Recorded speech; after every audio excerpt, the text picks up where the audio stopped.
Sakura Haruno é uma das personagens mais odiadas de Naruto, muito conhecida por ser extremamente chata, só ficar correndo atrás do Sasuke, não ter nem sequer um grande objetivo e literalmente ser inútil por toda a obra. Mas calma, esse aqui não vai ser um vídeo de ódio gratuito à personagem, até porque há quem diga que a Sakura só é ruim assim no anime, e que no mangá ela é boa e muito bem trabalhada. Bora ver isso também, pra no fim a gente tentar consertar a personagem, ou pelo menos tornar ela não tão odiável assim. E claro que tudo isso é baseado na minha opinião, então se você não concorda é só comentar aí embaixo, fechou? Então bora. Já na apresentação da personagem, ela não é assim tão diferente dos outros personagens da obra como um todo. Ela é uma criança como todas as outras, que só tá treinando pra ser alguém no mundo ninja. Cada um deles começa a sua jornada só seguindo o fluxo, fazendo o que precisa fazer pra só depois meio que encontrar o próprio caminho na vida. Pegando outros personagens relevantes como exemplo, o Shikamaru no início da obra simplesmente não tem um grande objetivo ou uma motivação inabalável. Claro que depois, quando ele tá bem mais velho, ele decide que quer criar um mundo onde os seus filhos possam viver em paz, só olhando pras nuvens, como ele mesmo fazia.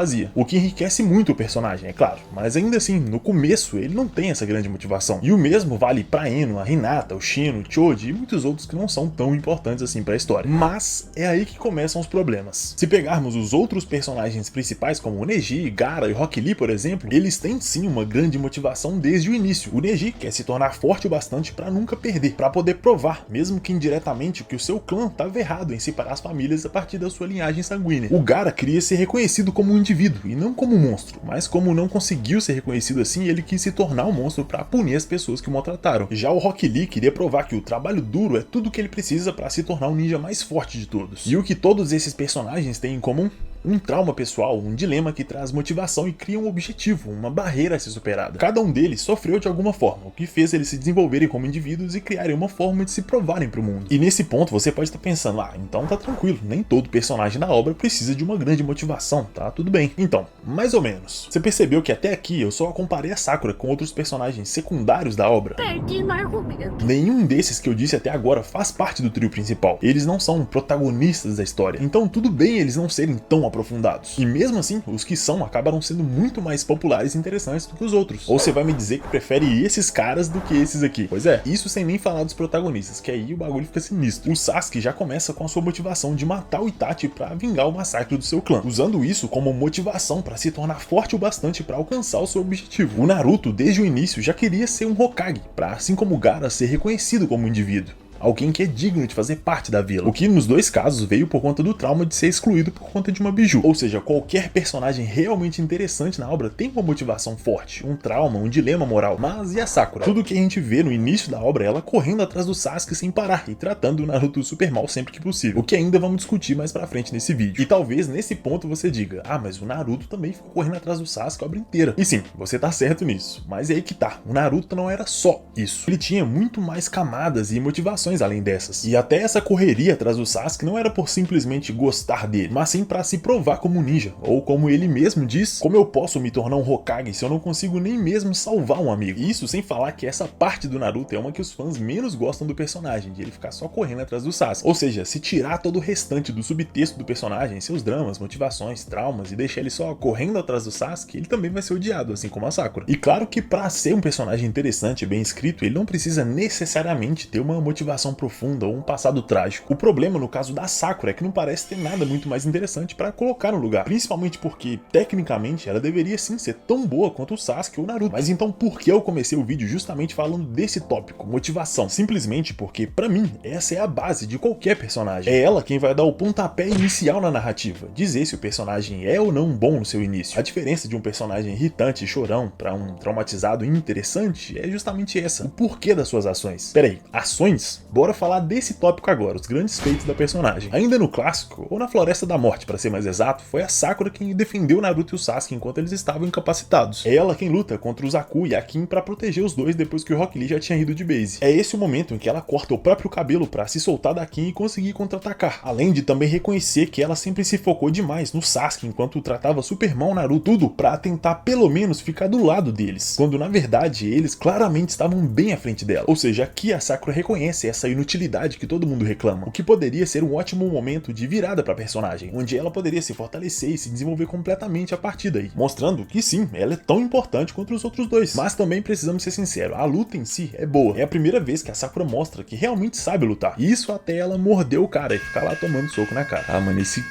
Esse Kishimoto brinca demais, na moral. O que era pra ser um momento de virada acaba só como 2 minutos de fama pra personagem, que em seguida volta a ser aquele mesmo saco de batatas de antes. Mais pra frente, durante o exame Chunin, pra ser mais exato, a Sakura enfrenta a Ino, que inclusive tem um poder bem interessante de controle mental, que é uma característica do clã Yamanaka de onde ela vem. Essa luta é importante por conta da rivalidade construída entre as duas personagens, já que ela tem um pouco mais de desenvolvimento, com as duas já sendo amigas desde a infância, com a Ino protegendo a Sakura quando mais nova, e ela até diz que não vai mais lutar contra ela por causa do Sasuke, apesar de parecer muito que isso ainda é sim muito importante. Mas de toda forma, essa também é uma ótima oportunidade para evoluir a personagem, mostrar que ela tá realmente crescendo, se tornando alguém muito mais madura e complexa, e não só a menininha apaixonada pelo Sasuke. E é aqui que vemos o quanto a Sakura queria mesmo ser reconhecida como uma shinobi, saindo da sombra da Ino e de qualquer outra pessoa. E por isso eu realmente gosto dessa luta, de verdade. Ela tem simbolismos muito bons, tipo a Ino também cortando o próprio cabelo, assim como a Sakura fez. O que eu sei, pode parecer besteira, mas realmente tem um peso simbólico muito grande, já que os cabelos longos são dos principais símbolos da feminilidade das personagens. E aqui, as duas abrem mão disso para vencer a luta, deixando claro que as duas estavam sim dispostas a fazerem grandes sacrifícios para se tornarem verdadeiras Kunoichis. Isso sem falar do mais óbvio, que foi o uso dos fios para capturar a Sakura com seu chakra. Ainda assim, ela consegue escapar do controle da Ino e a luta termina com um empate, que só alimenta a rivalidade das duas, aumentando o hype para uma futura luta, quando elas estiverem ainda mais fortes e desenvolvidas. E por conta disso, nessa luta aqui, eu não mudaria praticamente nada, eu acho que ela tá muito boa do jeito que ela é. Mais pra frente na obra, ela acaba virando uma aprendiz da Tsunade, que é extremamente forte, um treinamento que dá muitos resultados, o que fica muito claro durante a invasão do Pen a Konoha, quando o caminho animal invoca um monte de centopeias gigantes dentro da vila, que eram sim muito resistentes e fortes, já que estavam dando trabalho até pros Jonins de Konoha. E ainda assim a Sakura consegue chegar lá e derrotar o bicho com um soco só, o que só mostra que ela realmente ficou muito mais forte com o treinamento da Tsunade, além de ter desenvolvido bastante as suas capacidades de cura, já que também foi ela quem liderou o hospital de Konoha durante o ataque, salvando a vida de inúmeros civis. Foi ela também quem conseguiu criar o antídoto do veneno líquido mais letal do mundo, que até então seria algo impossível de se fazer, salvando a vida do cancro no processo. Então sim, a Sakura ficou muito forte e se tornou uma das maiores ninjas médicas do mundo, além de também ficar muito mais habilidosa em batalha, como vimos na luta contra o Sasori, onde ele usa só fucking 100 marionetes e a Sakura consegue destruir todas elas, o que incluía a melhor marionete de defesa do Sasori, o Hiruko. Claro que ela não lutou sozinha nessa aí. Durante toda a luta, a Sakura teve a ajuda da velha Tio, que fez toda a diferença, é claro, mas foi graças a Sakura que a Tio conseguiu descobrir onde ficava o núcleo de vida do Sasori, o que acabou fazendo elas vencerem uma batalha que parecia impossível. E por fim, o momento onde a Sakura alcança o ápice do seu poder na obra, a quarta grande guerra ninja. Enquanto o pau tá lá torando, o Sasuke finalmente chega no campo de batalha e agora o time 7 tá reunido de novo, que, vamos combinar, é sim muito foda de ver. Por mais que a gente tenha passado muita raiva com esses três, eles ainda são o time 7, e isso também é muito nostálgico pra eles, principalmente pra Sakura, já que ela começa a se lembrar de todos os momentos que passaram até chegarem ali, sendo agora 3 dos principais shinobis na guerra contra o Madara. E esse aqui é também aquele momento épico em que cada um deles faz a sua própria invocação, um paralelo perfeito com os 3 Sanins lendários que treinou cada um deles. É aqui também onde a Sakura se une a Tsunade para criar uma área de cura onde qualquer shinobi que ficasse em cima seria curado rapidamente, que, convenhamos, é um suporte absurdo e muito roubado numa guerra de desgaste como essa aqui. Ainda assim, o ápice dos poderes da personagem vem justamente por conta do seu domínio absurdo de chakra, que faz com que ela adquira a técnica do Byakugou, capaz de aumentar ainda mais o seu nível de domínio de chakra, fazendo com que nenhum desperdício aconteça no uso de jutsus em geral, além de amplificar muito o poder e a técnica do seu usuário. Uma habilidade que foi essencial na luta final contra a Kaguya, que por mais que a Sakura não tenha assim uma participação tão grande quanto a do Sasuke e a do Naruto, ela ainda assim foi indispensável no golpe final, já que os três se uniram para acertar o Tsutsu que ia selar de uma vez por todas. Ou seja, de maneira bem objetiva, a Sakura é inútil? Não. Sim!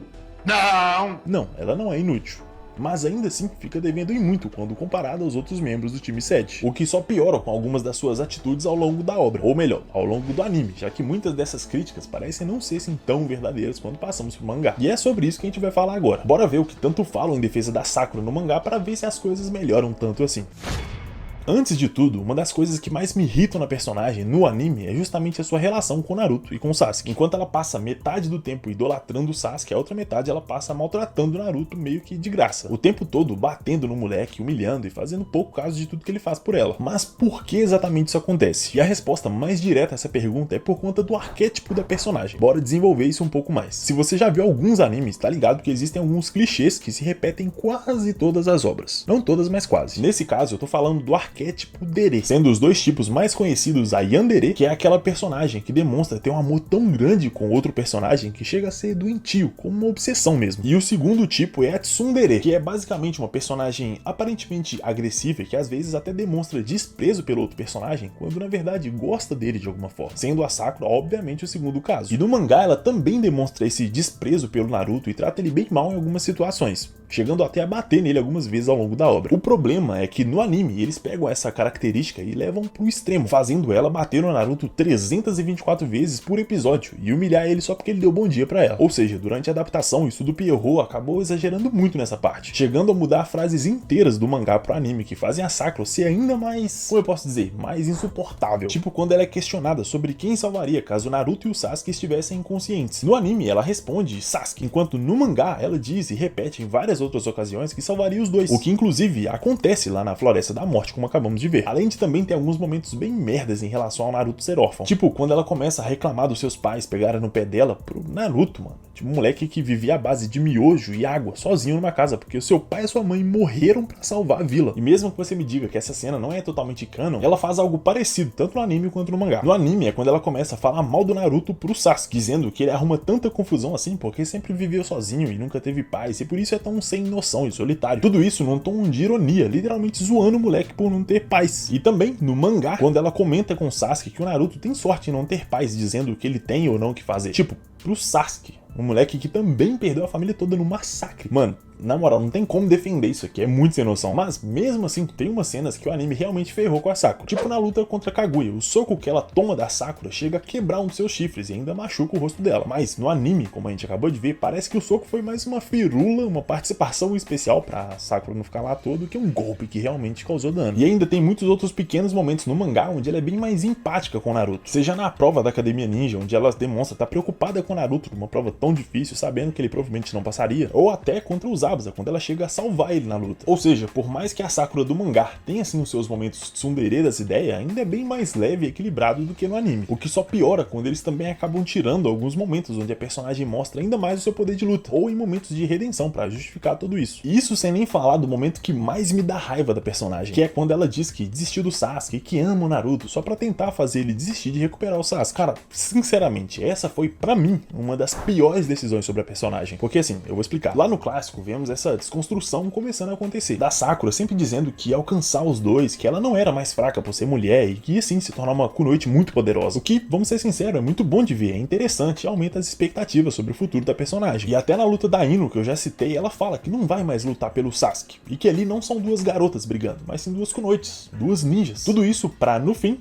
centenas de episódios e capítulos depois, quando ela já tá muito mais forte e madura, ou pelo menos teoricamente deveria estar, ela tenta usar justamente essa cartada. Porra, é muito feio, na moral. Vamos em frente e fingir que essa loucura nunca aconteceu. Tentando manipular o Naruto através dos sentimentos que ele tinha por ela quando criança. Isso aqui, pra mim, foi um atestado de desespero e fraqueza da personagem. E o pior é que isso também acontece lá no mangá, então não dá nem pra dizer que é a culpa da Pierrot. Mas ok, depois de 10 minutos falando mal, bora tentar consertar as coisas, na medida do possível, é claro. E pra isso, vamos seguir a mesma lógica do início do vídeo. Um dos principais problemas da personagem é a sua motivação, ou no caso a falta dela, em que tudo que a Sakura faz praticamente se resume no início da obra a gostar do Sasuke. E vamos lá, gostar do Sasuke em si não é um problema. Eu particularmente gosto muito de um romance bem desenvolvido, mas vamos ser sinceros aqui, Naruto simplesmente não tem romance bem desenvolvido. Pra mim, só dois casais na obra parecem um casal, a Kushina e o Minato e a Temari com o Shikamaru. Fora isso, esquece. E mesmo assim, esses dois não precisam de muito desenvolvimento para chegar no nível aceitável, mas bora voltar pro foco. A Sakura poderia sim gostar do Sasuke sem isso ser um problema, mas para isso ela ainda precisa de uma motivação principal que não seja essa. Como por exemplo, ela poderia também ter perdido os pais no ataque da Kyuubi e por isso ter uma infância difícil, mas eu acho que isso seria muito óbvio e batido e ia tornar ela praticamente o Naruto. Então vamos por outro caminho, em que ela tá lá com seus pais, vivinhos da Silva, com uma boa condição financeira e que sempre deram tudo que ela sempre precisou, mas por conta dos perigos do mundo ninja como um todo, eles acabaram sendo super protetores demais com ela, impedindo que ela fosse atrás dos próprios sonhos e objetivos. E por isso ela precisa provar pra eles, e principalmente totalmente para ela mesma que ela é sim capaz de ser uma Kunoichi poderosa, o que também é conversar muito bem com a ideia de fortalecer a imagem de uma mulher no mundo ninja dominado por homens. E isso também seria um ótimo motivo para ela desenvolver uma relação muito mais interessante com o Sasuke e com o Naruto, já que com o primeiro ela poderia ter um romance ao mesmo tempo que uma rivalidade, tentando sempre superar o Sasuke na sua genialidade, vendo nele um motivo de inspiração, assim como o Naruto também vê. E com o próprio Naruto ela poderia ter uma relação de cooperação mais racional. Enquanto o Naruto é super motivado, mas pouquíssimo inteligente, ela seria a contraparte perfeita, tendo, claro, a motivação, mas também o planejamento. E isso ia deixar o relacionamento do time 7 muito mais complexo e interessante, deixando o Kakashi e nós, enquanto vemos a obra, pensando qual deles tem a melhor combinação de características. E pra mim também seria interessante tirar totalmente essa ideia de ela ficar batendo no Naruto toda hora. Acho isso zoado demais. Raramente funciona como humor, então é meio que sem propósito. No lugar disso, ela poderia ter algumas sacadas mais inteligentes para as idiotices que o Naruto fala e faz, o que encaixaria perfeitamente com o nível de inteligência da personagem, que o Kishimoto já confirmou ser um dos mais altos da obra inteira. Só aí já acabamos com 3 dos principais problemas da personagem, o que provavelmente já faria ela ser muito mais interessante e carismática do que é atualmente. Mas bora pros outros 2. Sobre a força em batalha, a Sakura é de uma categoria bem incomum quando pensamos nas suas duas principais características, a habilidade de cura e a extrema força física, o que normalmente não vemos andar junto no mesmo personagem. E isso faz ela ter um potencial ainda maior do que normalmente teria, já que ela pode dar muito dano físico, ser muito resistente e ainda se curar dos ferimentos no meio da batalha. Então o que falta pra ela seria uma transformação que aumentasse ainda mais essas características, tipo o Byakugou Supremo que vemos em Boruto, só que mais interessante, como por exemplo ela conseguir abrir os portões internos, assim como Guy e Rock Lee,